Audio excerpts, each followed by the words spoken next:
సోదరుడు రాజ్ ఠాకూర్ గారు, అదేవిధంగా ఇంత పెద్ద ఎత్తున రామగుండం నియోజకవర్గ స్థాయి కాంగ్రెస్ పార్టీ కార్యకర్తలు, నాయకులు, ప్రజాప్రతినిధులు ఇంత పెద్ద ఎత్తున ఏర్పాటు చేసిన సోదరుడు, మిత్రుడు, యువకుడు అన్నాడు. నాకు అర్థమవుతుంది, 50 దాటింది కాబట్టి యువకుడు అనడం లేదో తెలియదు నాకు. కాకపోతే యువకుడు అనగా తప్ప యువకుడు లెక్కనే ఉన్నాడు. ఇంకా కూడా యువకుడు, పెద్దలు, రాష్ట్ర మంత్రివర్యులు, దాదాపు గడిచిన 25 సంవత్సరాల నుంచి శాసనసభలో ఉండి మంత్రిగా ఈరోజు పెద్దపల్లి పార్లమెంట్ ఇన్ఛార్జే కాదు,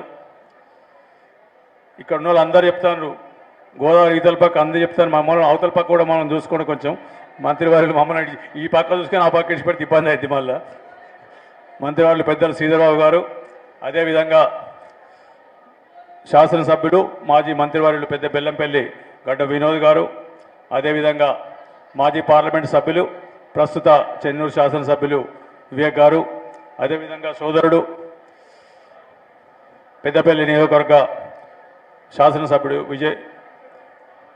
విజయరమణారావు గారు, అదేవిధంగా ఇక్కడి సింగరేణి ప్రాంతంతో అనుబంధం ఉన్న మిత్రుడు, Congress party INTUC secretary general, అదేవిధంగా మొన్న ఏదైతే మినిమం వేజెస్ చైర్మన్ జనకప్రసాద్ గారు, అదేవిధంగా ఇక్కడున్న సీనియర్ నాయకులు, సింగరేణి ప్రాంతానికి సుపరిచితులు మాజీ ఎమ్మెల్సీ వెంకట్రావు గారు, అదేవిధంగా మరో మిత్రుడు గోదావరికని వాసి, రామగుండం మండల వాసి, ఈరోజు ప్రభుత్వానికి అడ్వైజర్ అంటే ముఖ్యమంత్రి చెప్పి అందరికీ ఏది కావాలంటే జయించే శక్తి ఉన్నాడు ఆ మిత్రుడు వేణు గారు, అదేవిధంగా మరో నాయకులు కాంగ్రెస్ పార్టీ ఐఎన్టీసీ నాయకులు బాబర్ సలీం పాషా గారు, అదేవిధంగా వేదిక మీద చాలామంది ఉన్నారు.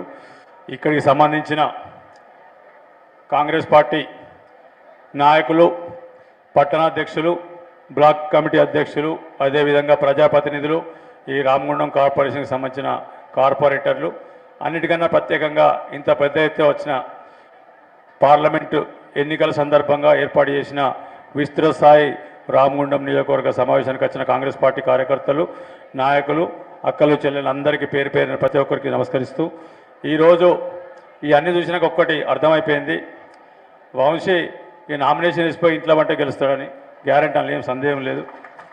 ఇక మిగిలింది శ్రీధర్బాబు గారి నాయకత్వంలో పెద్దపల్లి పార్లమెంటు ఇప్పుడున్న లెక్కల ప్రకారం రాష్ట్రంలోనే అత్యధిక మెజార్టీ ఇచ్చే స్థానంగా పెద్దపల్లి వస్తుందని ఒక నమ్మకం అయితే ఖచ్చితంగా కలిగింది నాకు. దానికి శ్రీధర్బాబు గారి నాయకత్వంలో తప్పకుండా జరుగుతుంది. దాంతోపాటు కొంచెం చెప్తాను మళ్ళొక్కసారి, మమ్మల్ని కూడా చూసుకున్నాడు పక్క గోదావరి అవతల పక్క. ఇక ఇక్కడి రామగుండం కానీ గోదావరి కానీ ఇక్కడి సింగరేణి సమస్యలకు ఇక్కడికి ఇటుపక్క గోదావరి, అటుపక్క గోదావరి అవతల పక్క మేము ఉన్నాం. సింగరేణి సమస్యల విషయానికి వస్తే అత్యధికంగా మేము ఉంటాం, మా తర్వాత రామగుండం వస్తుంది సింగరేణిలో. ఖచ్చితంగా వాళ్ళిద్దరికీ కామన్ సమస్యలు సింగరేణి సమస్యలు ఉన్నాయి.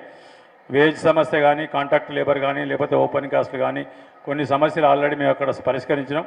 తర్వాత ఈ ఎన్నికల కోడ్ వచ్చింది, ఈ లోపల లేకపోతే ఇప్పటివరకు అన్ని చేస్తాం. ఖచ్చితంగా సింగరేణికి సంబంధించిన సమస్యలు, మనకు రావాల్సిన హక్కు, మన కార్మికులకు రావాల్సిన హక్కు, అవుట్సోర్సింగ్ కానివ్వండి, లేకపోతే ఓసీ లేబర్ కానివ్వండి, లేకపోతే పర్మనెంట్ కార్మికులు కానివ్వండి, వాళ్ళకు సంబంధించిన వాళ్ళకున్న హక్కులన్నీ సాధించకుండా ఇడిచిపెట్టే ప్రసక్తే లేదు.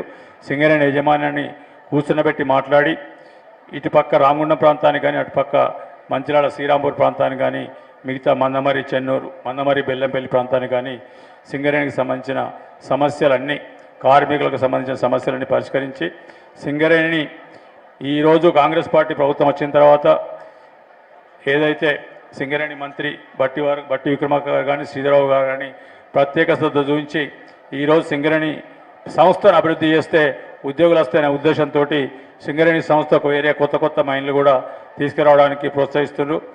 ఇక ముఖ్యమంత్రి రేవంత్ రెడ్డి గారి నాయకత్వంలో ఈరోజు రాష్ట్ర ప్రభుత్వం వాళ్ళు టీఆర్ఎస్ వాళ్ళు ఏదైతే 10 సంవత్సరాలు చేయలేని పనులు ఈ 100 రోజులు చేసి కాంగ్రెస్ పార్టీ ప్రజల కోసం, ప్రత్యేకంగా కాంగ్రెస్ పార్టీ మహిళల కోసమని చూయించి చెప్తున్న పార్టీ కాంగ్రెస్ పార్టీ మాటలు నమ్మదు, ఓన్లీ చేతలను నమ్ముతుంది.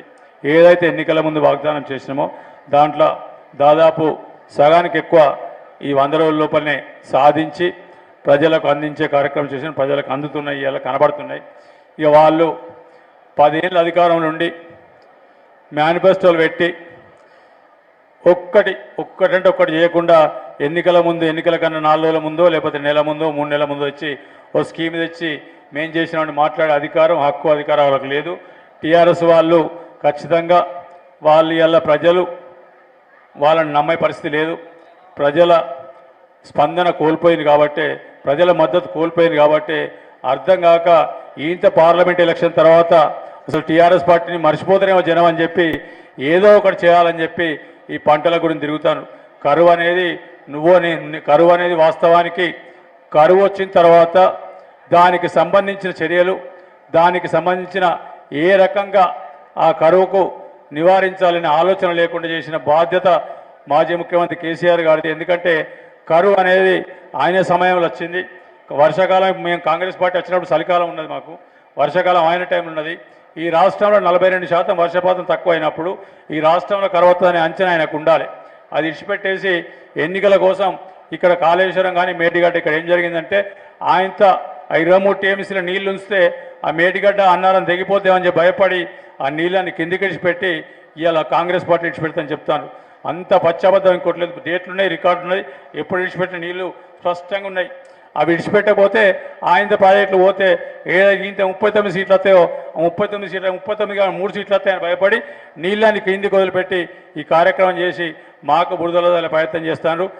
కేసీఆర్ గారు కానీ కేటీఆర్ గారు ఎవరైనా కానీ ఒక్కటి మాత్రం గుర్తుపెట్టుకోండి, పార్లమెంట్ ఎన్నికల తర్వాత మీ చరిత్ర ముగిసిపోయింది. ఇప్పుడే ముగిసిపోయింది.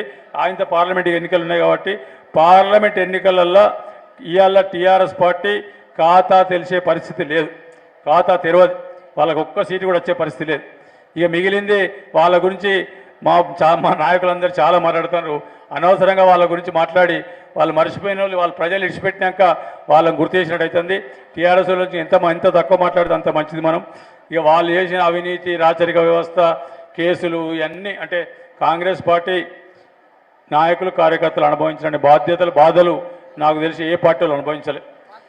ప్రత్యేకంగా స్పష్టంగా నా మీదనే 26 కేసులు పెట్టిన వాళ్ళు. ఇట్లా దీన్ని బట్టి ఎంతమంది మీద ఎన్ని కేసులు పెట్టినా అందరూ తెలుస్తాయి.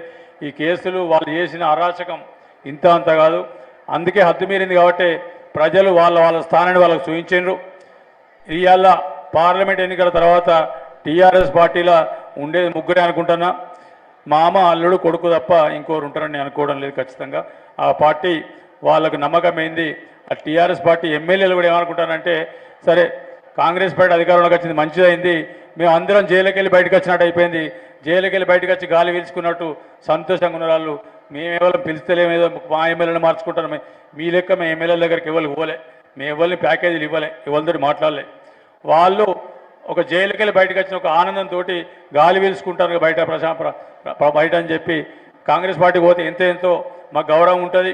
రేపు కాన్స్టిట్యున్సీలో ప్రజల దగ్గర ఈ పని చేసామని చెప్పుకునే ధైర్యం ఉంటుందని చెప్పి ఆ రకంగా చేస్తున్న తప్పితే మేము ఎవ్వరికి ప్యాకేజీలు ఎవరు పిలుస్తలేం, మేము పిలిచే ప్రసక్తి కూడా లేదు.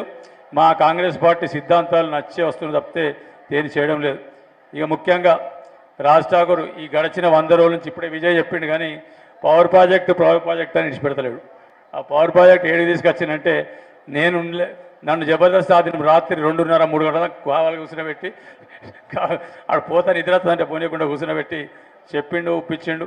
తప్పకుండా శ్రీధరరావు గారి నాయకత్వంలో ఈ పెద్దపల్లి పార్లమెంటు గురించి ఒక విషయం చెప్తా నేను శ్రీధరరావు గారికి. మంత్రివర్యులు మీకు నిజాం టైంలో రామగుండ నుంచి సిరిపూర్ కాదనర్ వరకు ఒక ఇండస్ట్రియల్ కారిడార్ చేస్తామనే ఒక ఆలోచన ఆ రోజు 1940లో 39లో నడిచింది. ఆల్మోస్ట్ అయ్యే స్టేజ్లో సరే నిజాం ప్రభుత్వం పోయి మన కాంగ్రెస్ ప్రభుత్వం ఏర్పడదు కాబట్టి ఇవాళ కూడా ఆ రకంగా ఏర్పాటు చేసి అన్ని వనరులు ఈ ప్రాంతానికి ఉన్నాయి కాబట్టి ఖచ్చితంగా దాని మీద దృష్టి పెడితే ఇక్కడున్న యువతకు చాలామందికి ఉద్యోగాలు వస్తాయి. దాని మీద కొంచెం ఇవాళ మీరు సంబంధిత శాఖ మాత్రులకు ఉన్నారు కాబట్టి అది మీతోనే సాధ్యమైతే తప్పకుండా ఆ దృష్టి పెట్టి ఆ రకంగా చేస్తే చాలామంది యువకులకు ఉద్యోగాలు వచ్చే అవకాశం ఉంటుంది. అదొకటి చూడండి. ఈ రాజ్ ఠాకూర్ మాత్రం మీరు పవర్ ప్రాజెక్ట్ ఇచ్చేదాకా ఆయన ఇచ్చిపెడతట్లేడు. పవర్ ప్రాజెక్ట్ ఏంటి ఇక మిగిలింది సింగరేణికి సంబంధించినవి మళ్ళొక్కసారి చెప్తాను. మా నిధులు మాకు ఇవ్వండి. మా నిధులు టీఆర్ఎస్ ప్రభుత్వం ఉన్నప్పుడు గుంజుకపోయినండి.